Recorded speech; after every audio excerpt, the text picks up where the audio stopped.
you can learn how to use this process when it comes to the workplace, but then it has this like spillover effect. It just spills over into your personal life. And then you can see the effectiveness of creating this like thriving environment and this team of cohesiveness. And yeah, that's amazing.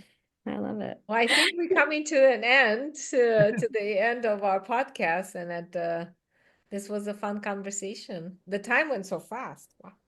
Yeah, I just think that trust is such it's hold to such high value, and it can be experienced in so many different ways.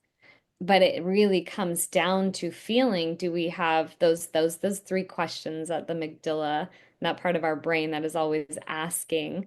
It comes down to that those yeses to those questions are what defines whether we feel trust in the relationships that we have. What are those questions, Are Mom? you there for me? Are you accessible to me? Do I matter to you? Are you Engaged. responsive to me? Yeah. Okay. And I'm just going to say this one more time, but I had this conversation with my son who has this friend here visiting from Germany. And the friend from Germany has been staying here for like good 3 weeks now with us.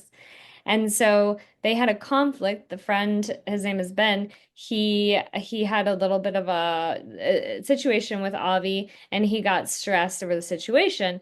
And so he was kind of upset the entire day. It was a Saturday.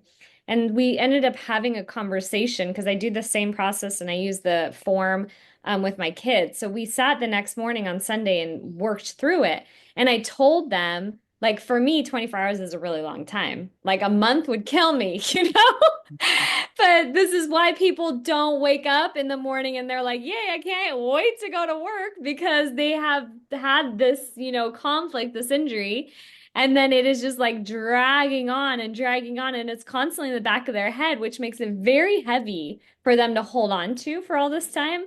And so I was telling the kids, and these are 17-year-old boys.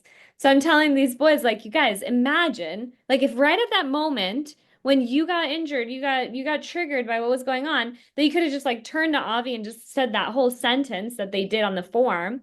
Imagine like how much more enjoyable that entire day would have been. And instead they didn't hang out with each other. Like he was like very disconnected. They were disconnected. Like they weren't upset. They were still, happy or whatever. But still, it was like so weighed so heavy, right? So think about it that way too. Like that just happens in a moment in a relationship with two 17-year-olds.